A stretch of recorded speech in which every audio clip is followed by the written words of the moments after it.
ဘဝမှာစိတ်ချမ်းသာခြင်းဘယ်သူကိုမှမမီခိုမိအောင်နေပါ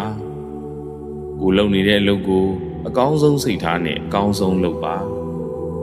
တန်ရာတန်ကြီးထပ်ပိုးပြီးမတန်မရာတွေကိုမမျော်လင့်နဲ့မတန်မရာငွေကြေးတွေကိုလည်းမမျော်လင့်နဲ့မတန်မရာဂုဏ်တွေလည်းမမျော်လင့်နဲ့မတန်မရာနေရာတွေလည်းမမျော်လင့်နဲ့မတန်မရာနာမည်ကြီးတာတွေကိုလည်းမမျော်လင့်နဲ့မတရားလည်းမလုပ်နဲ့မတရားလည်းမပြောနဲ့မတရားလည်းမကြံနဲ့စိတ်ကောင်းစေတနာထားပါကိုတာဝန်ကိုကြည်အောင်ကြိုးစားပါကိုဘက်သူဘက်မြတ်မြတ်တတလုပ်ပါကိုကျင်တရားကောင်းမွန်စွာနဲ့ရိုးရိုးသားသားဉာဏ်ပါပါကြိုးစားပါယူသားတဲ့ဂုံကဒီတသက်စားလို့မကုန်သလိုတန်တရာမှာလည်းကြွယ်ဝချမ်းသာစေပါလေကိုဆွဆွဲနှိပ်စက်တဲ့အတ္တနုဝါဒဘေးကလွတ်မှသာယခုဘဝရောနောင်ဘဝတန်တရာမှာပါစိတ်ချမ်းသာရမှာပါဘဝမှာနေထိုင်တဲ့အခါမြင်တိုင်းလဲလိုက်မကြည့်နဲ့မြင်နာရီတိုင်းကိုလိုက်မခံစားနဲ့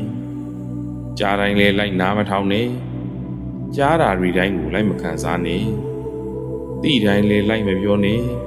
သူများပြောတာရီတိုင်းကိုလဲလိုက်မခံစားပါနဲ့အများနဲ့နေတဲ့အခါနေတာထိုင်တာပွားတာလာတာဝတ်တာစားတာ